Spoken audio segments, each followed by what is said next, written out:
sa mga batang manonood.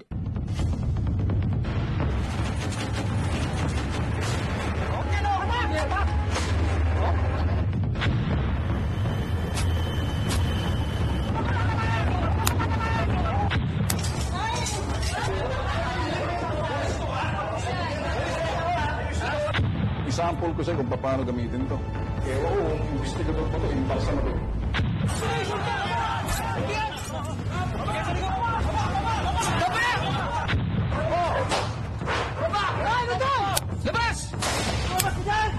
Itong gagawang actual raid, kakaiba dun sa mga raid na ginagawa kasama bitag sa Pilipinas. Sasagawa ng grupo ng Vallejo Police ang search warrant. Police Department, search warrant!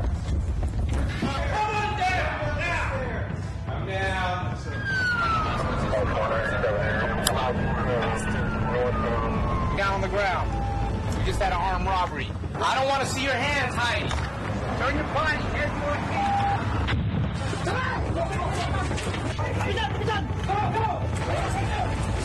Nakuha na yung subject, hulog na si Bitag. Oh, come on. Oh,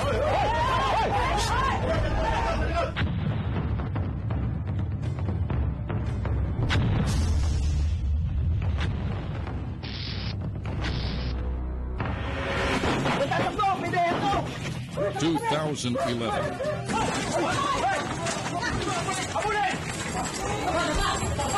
Tatlo sa apat na mga aksyong drug operations, matagumpay na nahulog sa patibong ng Philippine Drug Enforcement Agency o PDEA at BITAG.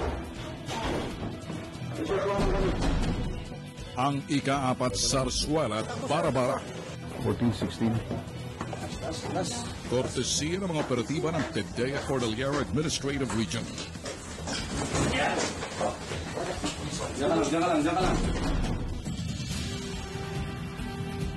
Taong-taon ang bawat drug operations itinuturing ng bitag na mapanganib. Mga operations kapareho na to, there's always a risk. We cannot categorize kung ano yung risk factor dito, whether it's low risk, high risk, or no risk at all. A risk is still a risk. Ang mga bagay na hindi inaasahan mangyari, pwedeng mangyari.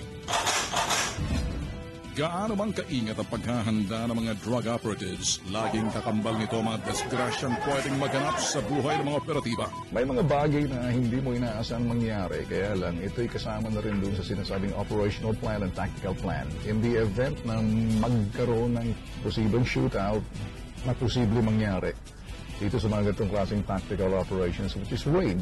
Isa na yun, po! Ayun! To have another mission involving a possible drug den and source of drugs somewhere in northern area.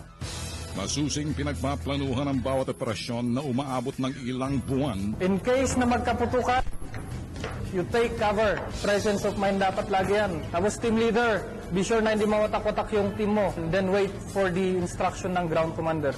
Bago isagawa ang aktwal na paglusob o raid. As much as possible, meron tayong yung element surprise para mas maganda pag nakapasok tayo is nakahiga pa. 5 minutes, jump off tayo.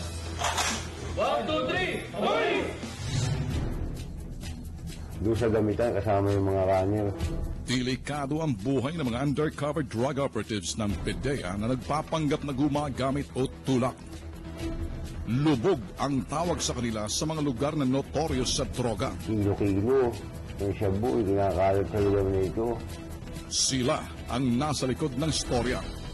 Ang kalidad ng trabaho ng undercover ay nagiging batayan ng hukuman upang makakuha ng search warrant at may sagawa ang raid o paglusob. Pag sa pagkuha ng search warrant kasi kahirap talaga ng proseso na pinagdaanan namin, lalo na napakastricto talaga ng judge. Gusto nila talaga na makasiguro na once nagbigay sila ng search warrant is pulido yung trabaho namin. Sa pamantayan ng bitag, hindi ginagawang katatawanan. Purely tactical and procedure, titingnan din natin. So lahat ng bagay, dinudokumento ng bitag sa ganitong klaseng mga operations na mataas ang panganib. Hindi ginagawang storya ang mga personaheng nasa likod ng droga. Palagay mo bakit nandito ngayon ang PDEA? Hindi ko alam, sir. Palagay mo kaya, wala kayong kasalanan. Sir, wala ho. Dahil yun ang gusto lang lagi nang kami madal at kahit sa walang kasalanan, sir. Ikaw ba yung nagbebenta? Sir, hindi ho. Kasi ang pagtutulak mo ng droga, sisira sa pamilya. Alam ko naman, mabait ka na ama eh. Di ba? Kasi kung hindi ka mabait na ama, hindi ka maghahanap buhay. Mali lang yung pamamaraan mo. Ano yan? Bakit rin? Ang bihira ka, pumasok kami, nakita na namin yan. Baba! Huwag ka tumingin! Baba! Sa bitag, pare-pareho mga trabaho ng mga suspect. Huwag kang gumalaw! Nag-iiba lang ang kanilang mga mukha, pangalan at ang kanilang mga tirahan.